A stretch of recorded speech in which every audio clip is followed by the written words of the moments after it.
So I want to thank all of you for coming. Some of you have come from very far, Washington State and New Jersey and Michigan and all over.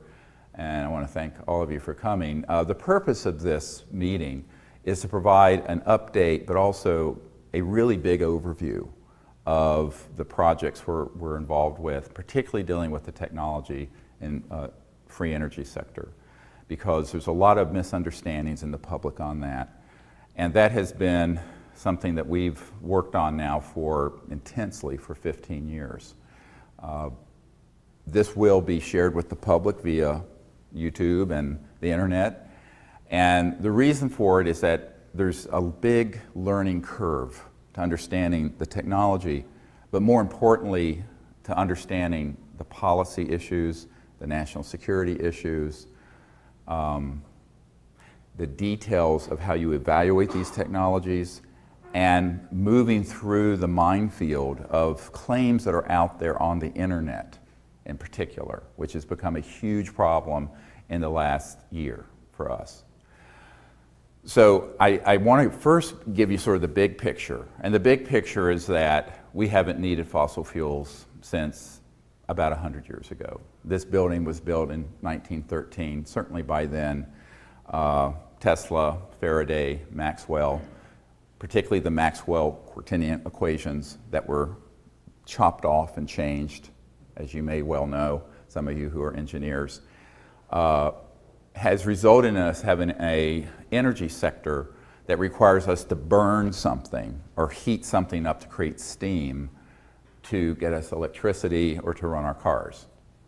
However, 100 years of really advanced physics, which weren't that well understood 100 years ago in terms of very high voltage systems at certain resonant high hertz, they call it, cycles per second.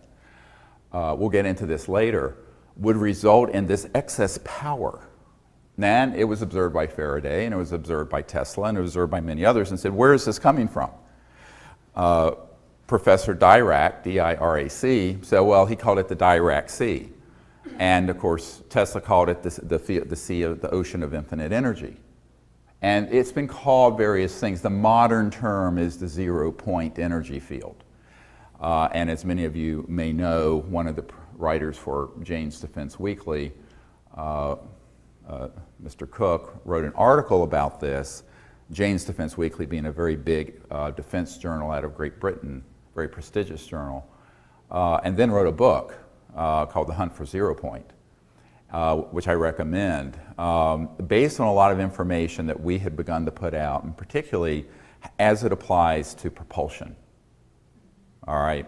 So if you create this kind of vector into the zero-point energy field, and you create a certain counter-rotating vortex, let's call it, which is almost a Sufi-like phenomenon, you get what's called lift. And you get a phenomenon that's known as electromagnetogravitics. Now, the pop culture would call it anti-gravity, which is really not correct. What you're really doing when you see a UFO moving and it's going straight up 10,000 miles per hour against gravity is that it's actually in a space-time bubble. It's creating its own environment, shall we say. So there's no restrictions to normal aerodynamic formula. And so the thing can lift and go straight up at those velocities. And if it goes through another level, the entire object, the mass of the entire object, can become massless. And this has to do with things that are very technical that we'll get into a little bit later if you're interested in the technical part of this, which I think is fascinating. And that's when you enter into what's called the transdimensional physics, when something moves from one dimension to another, or transverses one dimension to another. By definition, all interstellar vehicles are transdimensional. Let me repeat that. If it's interstellar, it is transdimensional. It is not getting here at a subluminal or below the speed of light velocity. This is a key understanding because most people will say, well, maybe they're interdimensional or maybe they're interstellar. And I'm going, you don't understand the physics of this. If it's interstellar and it's here, meaning it somehow went from another star system to here, and someone's lifespan, a creature's lifespan, even if you live to be 800 years old, it's got to be faster than the speed of light. But the term faster than the speed of light is a misnomer, because you're no longer bound by the physics of the speed of light or even the normal vacuum of space that we think of, because you've resonantly shifted into these, if you will, parallel universes or enfolded universes transdimensionally, and then you step back down into this one. Too much information? All right. So this is the key thing that people have to understand and began to be studied. Now, in the early days, let's go back to the time of Tesla. They were observing with usually DC power systems, direct current, as opposed to alternating current, which we use in our homes, which Nikola Tesla invented or came up with. That would have this effect where a certain amount of energy would go into a system, more would come out. It wasn't really accepted until Dr. Casimir, a physicist named Casimir, and the Casimir effect, where this was published in mainstream physics journals, by the way, proved that there was this zero-point energy field, that there was this energy that was left even after you cooled down all the atoms and all the activity in the universe down to absolute zero, which is a specific temperature. And there's still this energy there. And that zero-point energy field, as it turns out, is embedded everywhere in space, not outer space, here in this room. So that every cubic centimeter of space in this room, for example, has enough power to run at least the United States for a day, a cubic centimeter.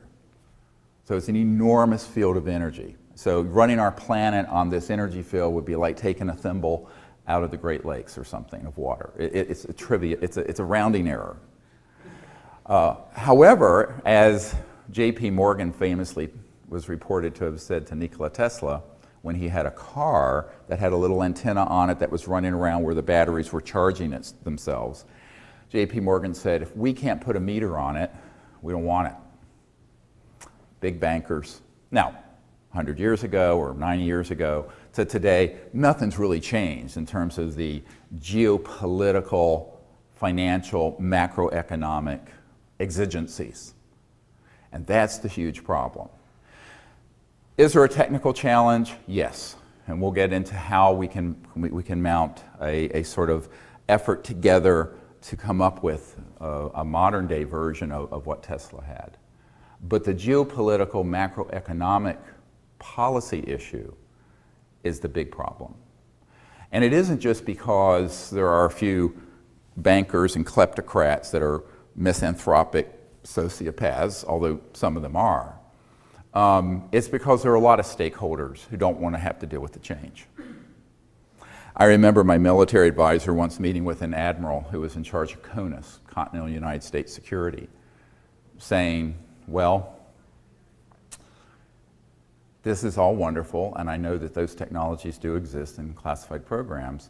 It's too big of a change for me to have to deal with. I just want to see that everything stays in a sort of a homeostasis. We don't rock the boat too much. And I retire from this command and get to go fishing at my place in Montana. No, really. All right.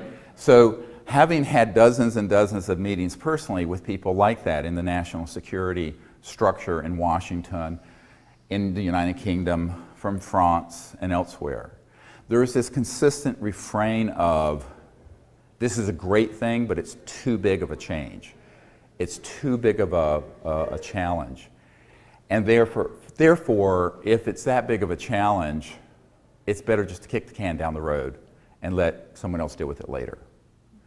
So there's been 100 years of kicking the can down the road. Meanwhile, to give you a very big picture of how much trouble we have at this point, we have a geopolitical order where our vital national security interests, which is a mantra here in Washington, is an actual phrase for oil, protecting the oil interest. The madness going on in the Ukraine and Crimea right now is 100% or largely influenced by natural gas and oil politics. Certainly the Middle East, anyone knows that that is. People say, well, there's Israel there. I say, yes, but they have a couple hundred thermonuclear weapons and can take care of them. I know for a fact they do. So the big problem becomes if you have, let's say in 1927 or so, 1927, there were 2 billion people in the world. Now there's 7. So of those 2 billion people, there were very few people living with cars and electricity in their homes and et cetera and so on. Now you have 7 billion people and billions more people living on that system, which has become entrenched, bureaucratically built into our funding mechanisms from the state, local, federal level of support, and also where there are a lot of very powerful stakeholders. And so from a rational point of view, you'd say, well, these technologies would get us off of oil, gas, nuclear power, no more Fukushimas. But from the point of view of people who are looking at the national security equation from a macroeconomic stability point of view, this is their worst nightmare. Up the road here, between here and the White House, if you walk straight up the road here, you'll end up at the White House. It's at 1600 Pennsylvania Avenue, and we're on 16th Street. I was at the University Club with a man who was sort of the consigliere for President Bush Jr., W, a few years ago. And we were having dinner, and this is a place, you know, you'd have Rumsfeld there and other people there, you know, in this place having dinner or lunch. It's a private club. I don't belong to it, but I was invited. Actually, I had to put on a jacket. I was shocked and appalled. Anyway, so I did. And you know, he said, look, you have to understand that everyone who gets into that house, pointing to the White House, governs as a conservative. From the point of view of the classic definition, don't change anything. Conserve. Don't change. Keep things as they are. Tradition. Because when you're dealing with a change this large, this is what the people call a disruptive technology, but writ large. And disruptive technology writ large in this, how I'm speaking of it, is something that would have a multi-$100 trillion impact. Not billion, trillion. So let me repeat that, multi-$100 trillion impact. Because once this is disclosed, and this backs into why, quote, UFOs are secret and forbidden to talk about in polite circles, is that a UFO is really just a misnomer for an alternative energy and propulsion device. All right? They are not moving using Exxon Jet A fuel. All right? They're not using a nuclear reactor on those little things. They're using this whole new area of physics, which is elegant, beautiful, life-sustaining for the planet. But if you said those were real, people would say, oh, how are they moving like that? Any physicist at MIT would ask this question if they thought it was real and hadn't been brainwashed by the psychological warfare disinformation campaign launched by the CIA in 1953. So that's the problem, is that if you begin to talk about the phenomena of new energy, free energy, anti-gravity, UFOs, you're stepping into an area that is the most sensitive, compartmented intelligence in the history of the United States.